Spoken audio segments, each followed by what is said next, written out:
YouTube channel yacu Iriza Official. Uyu munsi rero twagarukanye n'insanganyamatsiko topic iryoshye cyane, ikiganiro cyiza cyane tubafitiye, jewe n'umutumirwa nako n'umushyitsi wacu yatangira bibwira. Urakoze kumpereza ikaze kuri Iriza Official. Amazina nitwa Nizirya Eugene, nkaba naje kugira ngo tuganire kuri iyo nsanganyamatsiko twabateguriye cyane. Uraza kuyigarukaho utangira ibabwira, buri wese ndakeka ari buduhereze ibitekerezo, batwereke ko turi kumwe. Ufite icyo yumva yakongeraho kuri iyi topic ajye muri comment atugezeho igitekerezo cy'uko yumva iyi topic tugiye kuganiraho, kuko ari topic nziza cyane iryoshye. Numva twatangira ikiganiro cyacu ugatangira na topic tugiye kuganiraho, kuko ni topic iryoshye cyane. Uyu munsi rero dufite topic igira ngo kubera iki urukundo rw'ubu rusigaye rwarasimbujwe ibintu. Urukundo rw'ubu rusigaye ari ruke, ibintu nyine nibyo dusigaye dukurikira kurusha urukundo. Nta rukundo rukibaho muri make, nyine umubare munini, si bose, ariko umubare munini dusigaye dukururwa n'ibintu, amafaranga, ibintu nyine, imitungo kurusha urukundo. Nimba rero turakora subscribe, kora subscribe, like, share na comment kugira ngo ibiganiro byacu byiza bijye bibagereraho ku gihe. Rero tukiri kuri iyo nsanganyamatsiko tugiye kuganiraho, nihe mpamvu ibintu bisigaye biruta urukundo. Nyine dusigaye dukunda ibintu kuruta uko wakunda umuntu utamukundiye ibintu. Ariko hari ikindi twakongeraho kuri iyo topic yacu, si ibintu gusa, ahubwo hari n'abakunda navuga batarabasha gutandukanya urukundo nyakuri, barwitiranya n'intuza n'amarangamutima. Ubwo rumvise n'ubundi ni nka hari topic ebyiri ziri muri hari urukundo rw'amafaranga, hakaba n'urukundo rw'amarangamutima. Muri make rw'agahararo rutari urukundo rwa nyarwo. Ese ahubwo nk'abantu badukurikiye batubwira ni ubundi urukundo ni iki? Kuri wowe urumva watubwira urukundo ni iki uko ubyumva nkawe Iriza? Watubwira urukundo ni iki ugereranyije n'uko ubyumva, cyangwa se n'abadukurikiye batubwire urukundo ni iki, urwumva gute? Urukundo ni iki? Rero ukuntu mbyumva urukundo ni rwa rundi ukunda umuntu nta kintu ugendeyeho, ukavuga ngo uriya muhungu cyangwa se uriya mukobwa ndumva umutima wanjye umukunda, ni mwiza wenda kuri jyewe. Kuko hari igihe ubona umuntu ari mwiza ariko akaba mwiza imbere yawe, wagera akaba uriya ni mubi. So rero urukundo nuko rwumva, ni rwa rundi uba wumva wiyumvamo umuntu, apana kumurarikira. Wenda aho twabitandukanyiriza, ushobora kwicara hano ukabona umukobwa aratambutse, ugahita wifuza umubiri, ukumva uramukunze, ukumva ukuruwe n'uburyo ateye n'uburyo asa. Ibyo rero n'irari ni amarangamutima, ntabwo ari urukundo. Ariko urukundo ni kwa kundi anyuraho ukumva uramukunze, ukumva iby'umubiri n'ubyitayeho, ukumva ariko mu mutima uriya mukobwa uramukunze, wenda sina mwiza ntanagize ati, ariko ukumva nyine uramukunze. Urwo ni rwo rukundo nyine, ukamukunda uko ari, uko ameze, yaba akennye yaba akize, yaba ari mwiza yaba ari mubi. Urwo ni rwo rukundo. Ahubwo nshobora no kongeraho ahubwo n'ibimenyetso biranga urukundo. Urukundo ruratanga, urukundo rugira impuhwe, urukundo rurababarira, urukundo ruca bugufi. Mbese nimvuga urukundo mwumve rwa rukundo rwatumye Yesu ajya ku musaraba akadupfira kandi tutarabo kubabarirwa. Rwa rukundo rugira impuhwe, rureba abantu bakabona bari mu byaha, bari kwigaragura mu byaha, ariko ukavuga ati kubera urukundo nkunda uyu muntu, reka mupfire agaruke umuntu. Urwo ni rwo rukundo rwatumye Kristo ajya ku musaraba akadupfira. Ariko abantu b'iki gihe barutandukanya n'amarangamutima. Kuri iki gihe uvanyemo wenda no mu gihe cya kera, ubona ari inde muntu ufite ishusho y'urukundo, ninde muntu wapfira umuntu kubera urukundo, ninde muntu aka kanya wenda tuvuge ngukunda bya nyabyo atari iby'amarangamutima, ushobora kumuhamagara ukambwira ati Germain, ko meze nabi, ko nta mafaranga mfite, hari ukuntu waba umeze, bitewe n'urukundo ngukunda ntabwo ndi buguseke bitandukanye n'abantu b'iki gihe, ndahita mbigira nk'ikibazo cyawe, ndahita nkigira nk'icyanjye, numve ndaguhangayikiye, numve nubwo naba nta n'amafaranga mfite, nshobora no guhita mpangayika ikibazo cyawe nkakwereka ko nakigize icyanjye. Urwo ni rwo rukundo, kuruta uko ngewe ushobora kumbwira ikibazo cyawe nkahita nguhururiza, ahubwo nkahita wenda mpamagara nka mugenzi wanjye nkamubwira ati uzi ibyabaye noneho kuririza ko noneho ari kumusaba n'amafaranga, uzi ko n'igihumbi yakibuze. Urwo si urukundo.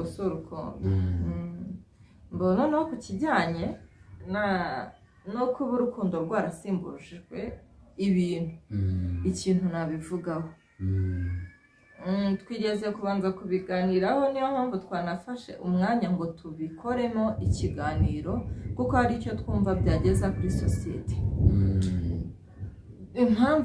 Ukuntu byumva impamvu urukundo rwasimbujwe ibintu nyine muri rusange.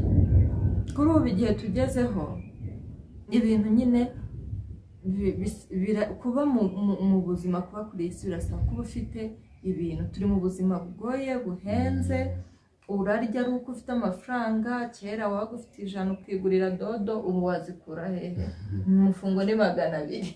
Kera wabaga ufite 100 ukaba wigurira inyanya, ubu urunyanya rumwe ni 100. Urunyanya rumwe waruteka, nyine urwo ni urugero rwa hafi nguhaye. Ariko kera habaga hariho ibintu, ukaba wagenda ugatema igitoki hano ku rugo. Ubu nta bihari, urarya nyine ari uko ufite ubushobozi bwo kurya, urasa neza ari uko ufite ubushobozi bwo gusa neza. Amavuta yarahenze, kuri ubu gihe tugezemo biradusaba kujya muri salo. Rero kugira ngo ubashe kuba muri bwa buzima, njye niko mbyumva ku ruhande rwanjye, birasaba nyine ushaka ibyo bintu. Ibyo rero nimba kubishakisha amaboko byabuze, niyo mpamvu uzasanga ahanini abantu, nimba wowe Germain duhuye uri umuhungu mubi, ariko nanjye wenda ndi umukobwa mwiza, ukandarikira, icyo ni irari, si urukundo. ariko Germain nawe ufite ibintu, ufite imitungo, ufite amafaranga, shaka kugira ngo nanjye mbeho neza. Ndaza mu by'ukuri ntagukurikiye ko nagukunze, ariko nkurikiye bya bintu. Ubwo rero ibyo niyo mpamvu urukundo rw'ubu nsigaye mbona ahanini rwasimbujwe ibintu. Uzi ko noneho usanga umuntu ufite urukundo rw'umwimerere aragenda agahura n'umuntu uri buze agakina n'ubuzima bwe, akamubeshya kamukunda, kumbi ukibaza ubona ufite ibintu kandi afite n'urukundo rw'umwimerere. ahubwo nguwo n'ufite urukundo, ariko ushobora kuba afite urukundo nta bintu afite. Hari n'ufite ibintu ariko wabuze urukundo. Ukumva ukuntu ibintu byabaye macuri. Ngewe mfite urukundo ariko wowe ufite amafaranga, ariko cyangwa se ntayo mfite, wowe ufite ibintu, ngewe mfite ibintu. ukeneye urukundo, nkeneye urukundo, sibyo? ariko nanjye ibyo bintu ndabifite. Urabifite. Noneho ikibazo kimeze gutya, ni gute wowe ushobora, ntabwo nyine twahuza gute? Oya, ubwo no kuvuga ngo wowe ufite ibintu, ukeneye urukundo, nkeneye urukundo, ariko njye nta bintu mfite, nkeneye ibintu. Ukeneye ibintu, ariko na faking urukundo nkarutanga, ibya bintu nkabyibonera. si byo bintu se turi kuganiraho, nibyo bintu byeze muri iki gihe, kuko wenda tubivana no muri kote y'abakundana, tugiye no mu buzima busanzwe. Ubu ngubu nshobora kuba mfite umuturanyi wanjye, mfite ibiro 50 by'umuceri, sibyo? Nacanye imbabura, ariko umuturanyi wanjye nabonye atigeze acana, sibyo? Ubwo nabasha gute mfite urukundo, ni gute nagenda nkaryama nkasinzira mugenzi wanjye cyangwa se umuturanyi wanjye ari kurira n'abana mu buriri kandi batigeze bacana imbabura. Ngaho ubu se ibiro 50 by'umuceri ngiye nkakuraho ikiro kimwe nkabahereza nkafata n'amakara nkabahereza bya bintu by'ibanze, kabone n'ubwo wenda ntabahereza ayo kugura imboga, ariko bashobora kugira gute gutekwa uwo muceri bakawurumanga kandi baryama bakabona ko nabakunze urwo rukundo. Uwo mutima rero ntugipfa kubaho, uwo ntugipfa kubaho. Nk'uko nanone wa muturanye cyangwa se mbwa tuvana no mu bakundana no mu bagabo n'abagore tubijyane mu buzima busanzwe. Muri iki gihe usigaye ugira inshuti ari uko ufite akantu nimba atanakubwira ati dusohoke urishyura nawe yishyure ibyo mukonsomye ntabwo nimba yafite arasohokana n'abayafite tuve no mu byo gusohokana, nimba yafite araba inshuti n'abayafite. Wowe nimba utafite ntacyo ufite nyine ubwira abanyarwanda. Muri iki gihe twabaye nyine babakundukiza, nta rukundo rukibaho kandi ariko mu by'ukuri bitagakwiriye.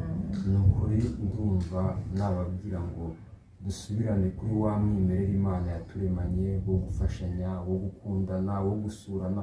Uzi ko muri iki gihe ushobora kurwara ukaremba wapfa bagahurura bakaza ari abantu benshi cyane, nibyo byiza.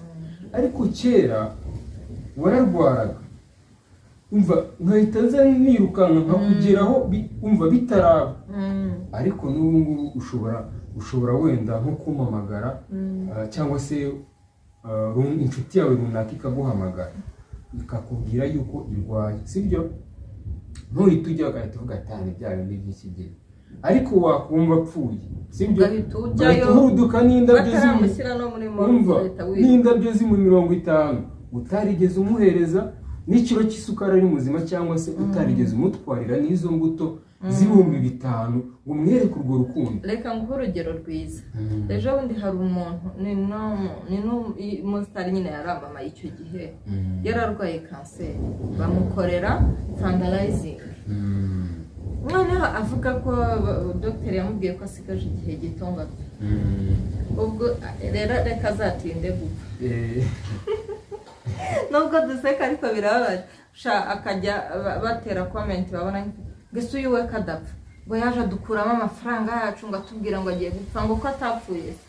Mwamuhaye amafaranga ngatse cyangwa mwaramuhaye kugira ngo amufashe amuramire nyine amufashe iminsi kwisunika. None ubu nabonye yarongeye yararembye, ubusa none bari kuvuga ngo iki wibaze ahantu ikigero nyine cy'umuntu tugeze, nta rukundo tukigira. Ni ukuri ndifuza ko iki kiganiro hari uburyo gishobora kuguhindura mu myumvire, uko wumvaga urukundo.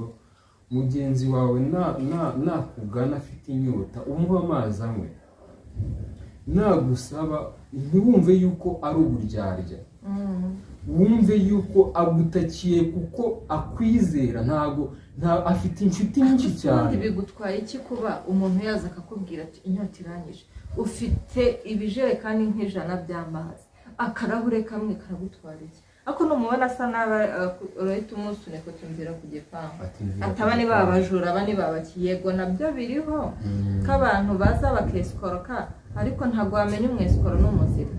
Gifasha we wizera Imana, kandi no gufasha bivamo imigisha. Urukundo mbese ruvamo umugisha. Nimba ukunda umuntu nta kintu ugendeyeho, ibyo bintu biba birimo imigisha myinshi kurusha kwitera imivumo yo kumukurikiraho ibintu yabibura ukamuvaho kandi utazi ku isaha n'isaha kongera akabisubirana agasubirana n'ibirenze na bimwe yarafite. Ntureba urugero nkanjye, umukobwa ashobora kuza ari mu diaspora afite amafaranga pe, yandeba wenda akavuga ati Jerime akuyimereye wenda hari se ushobora guhita mugura byoroshye cyane. Aho ushobora ukagwa ku nkuba uzihita ngo ninuza wenda ngo uguye kunuza ku muntu uri buze ugakinisha amarangamutima ye. Njyewe wenda narangije kwisobanukirwa uje kuntagisha amafaranga, narangije kwisobanukirwa yuko amafaranga atagura ibyishimo. Yaguhereza inshuti ariko ntiyaguhereza inshuti z'umumaro, sibyo? Yaguhereza kwamamara ariko ntiyaguhereza gukundwa by'indani by'umwimerere. Urumva, yagura imvi z'umusaza ariko ntiyagura icyubahiro cy'umusaza, sibyo? Rero dutandukanye ibyo bintu, twumve yuko dusubire kuri wa muco w'urukundo. Niyo mpamvu ibi bintu nibyo byari biri ku mutima wacu. Nawe ujye muri komenti utubwire ubona ari kihe kintu kibitera muri iki gihe. Ese byaba ari bya bindi byanditswe muri Bibiliya ngo mu bihe bya nyuma urukundo ruzakonja? Ese ubona wowe ari kihe kintu gituma urukundo rwarakonje mu bantu? Ujye muri komenti ushyire muri ubivuga uko ubyumva, kandi iki kiganiro wumva twaganira amagambo y'ubwenge ugisharinge, ugishyire kuri stati yawe. Ndakeka tuzajya ukore subscribe, tuzajya tubana mu biganiro bya buri munsi. Uko Imana izajya dushoboza, tuzajya tuza tuganire ku bintu by'ubwenge, turebe hanze ubuzima bumeze gute, ese ni ikihe kintu kitagenda neza muri sosiyete. Murakoze cyane. Rero yari Liza wabagezagaho ikiganiro na mugenzi wanjye Germain. Bye bye. Ikiganiro nakagaruka tuzaba tubafitiye topic nziza ubutaha. Turabararika mukore subscribe kugira ngo bijye bibageraho ku gihe, ntihakagira ikiganiro kibacika.